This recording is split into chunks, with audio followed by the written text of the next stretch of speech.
La sélection librairie du mois de janvier. Moka de Frédéric Mermoud avec Nathalie Baye et Emmanuel DeVos, d'après le roman de Tatiana de Rosnay, édité par Pyramide. Désespérée depuis la mort de son fils, Luc, Diane, interprétée par Emmanuel DeVos, séjourne dans une maison de repos dont elle s'échappe. Elle est bien décidée à retrouver le meurtrier de son fils. Son détective privé l'informe sur la voiture qui a causé l'accident. Elle mène sa propre enquête et est persuadée que Marlène, interprétée par Nathalie Baye, la propriétaire d'une parfumerie à Évian, est la cause de son malheur. Elle l'espionne, veut acheter sa voiture et tente de se lier d'amitié avec elle. Vincent, un petit trafiquant, lui procure un revolver. Simon, son mari dont elle est séparée, s'inquiète et vient la retrouver dans son hôtel pour la persuader de passer à autre chose et de laisser la police faire son travail. Pour son deuxième thriller, après Complice, en 2010, également avec Emmanuel DeVos, Frédéric Mermoud s'attache ici à cerner les rapports ambigus entre une justicière indécise et une coupable présumée. Il amenuise l'effet thriller au profit d'une haletante confrontation de femmes dont on se demande, jusqu'au bout, où elle va nous mener.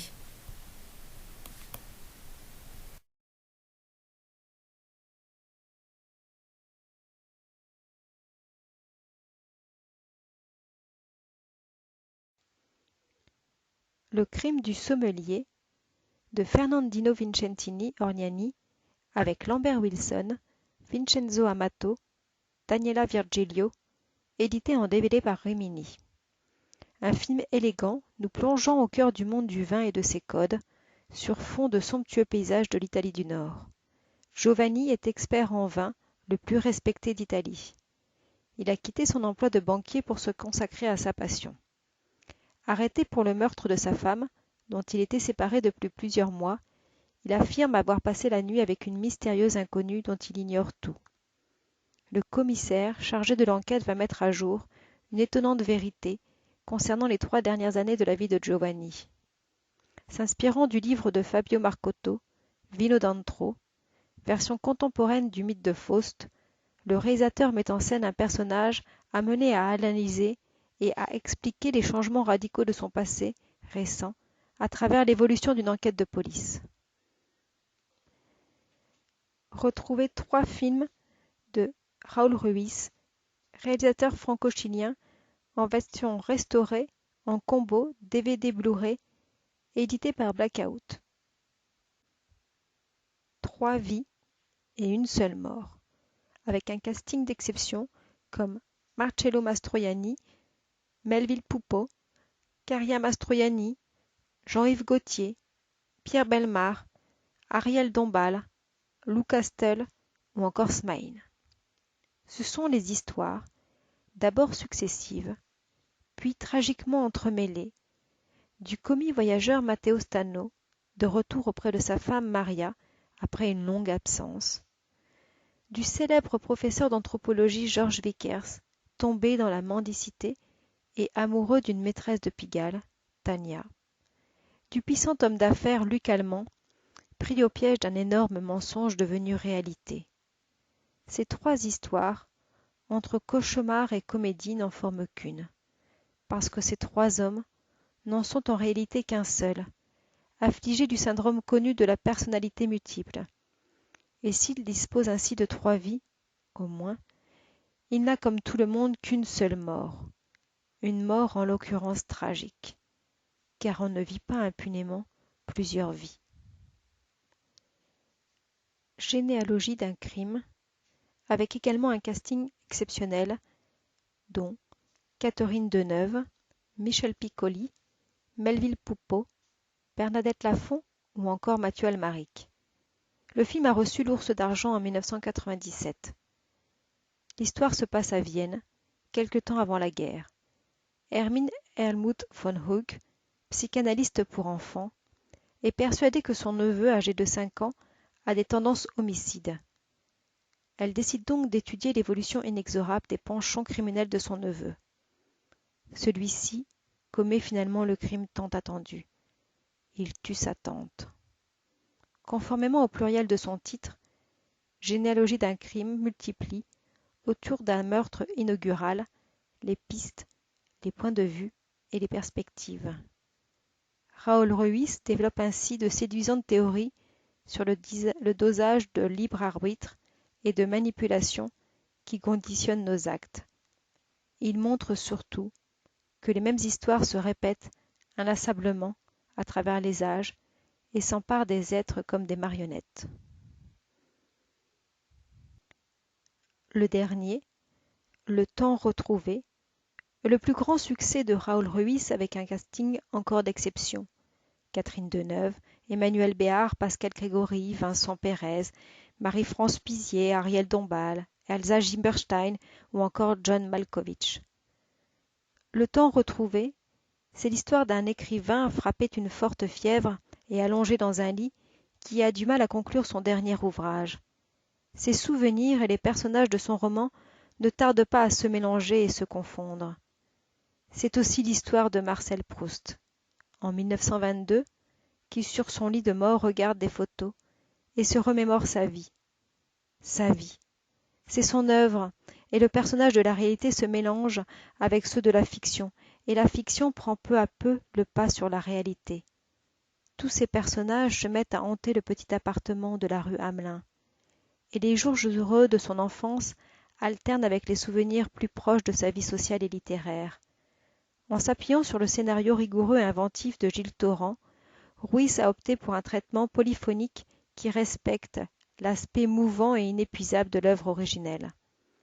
Selon la phrase fameuse qui dit que l'on peut relire Proust à l'infini puisqu'on ne saute jamais les mêmes passages, Ruiz a conçu son film comme une riche défeuillette d'images et de personnages, d'objets et de sons qui disparaissent pour mieux revenir sur des formes nouvelles mais finalement reconnaissables.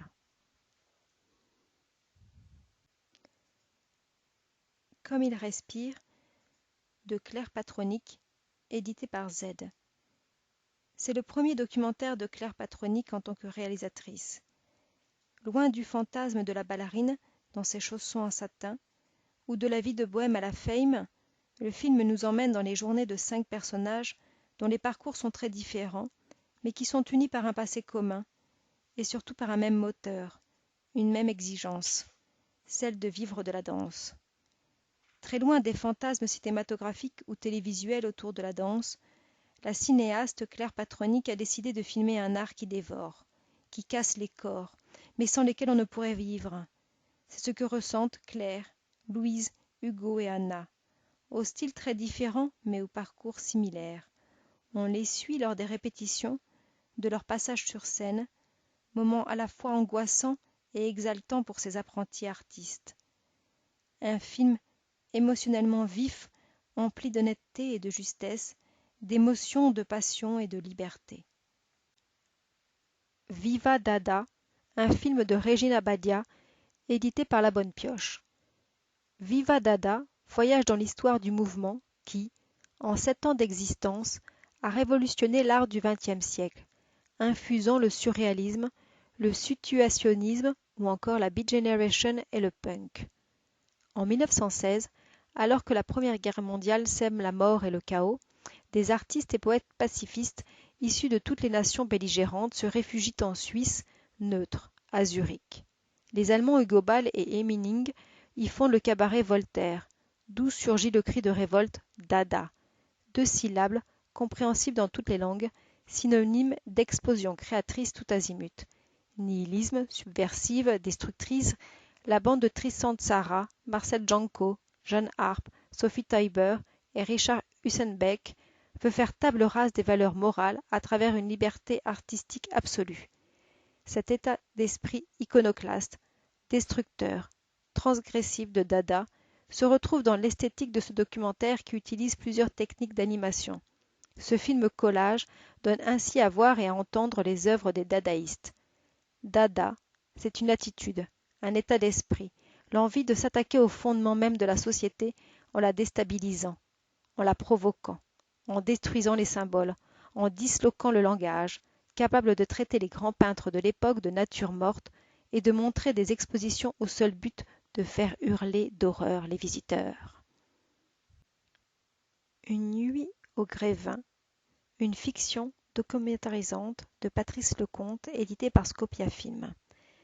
Patrice Lecomte propose une découverte des coulisses du Palais de l'Illusion à travers le regard de Thomas, un enfant qui se cache pour passer une nuit au musée Grévin, accompagné par les célébrités, statufiées, qui s'animent comme par enchantement à ses côtés. Le garçon peut admirer à loisir toutes les facettes de ce lieu parisien, populaire et mythique, dédié aux vedettes d'hier et d'aujourd'hui. Qui n'a jamais rêvé de découvrir les coulisses du musée Grévin, de jour comme de nuit, de participer aux sélections des personnalités qui entreront prochainement dans ce théâtre de l'histoire vivante, d'assister à la pose puis à la confection des statues de cire qui immortaliseront nos stars, de découvrir le grenier où patientent des gloires éphémères ou des oubliés de nos mémoires. Annecy Kids 2, édité par Chez les Pointus. Poursuivant sur la lignée du premier volume, ce second volet d'Annecy Kids suggère de nouvelles approches pour l'animation enfantine en s'écartant des images standardisées de la télévision. Il vous fera découvrir une autre facette du Festival d'Annecy et plaira tant aux petits qu'aux grands. 12 films d'animation à partir de 7 ans. Le volume 1 est toujours disponible.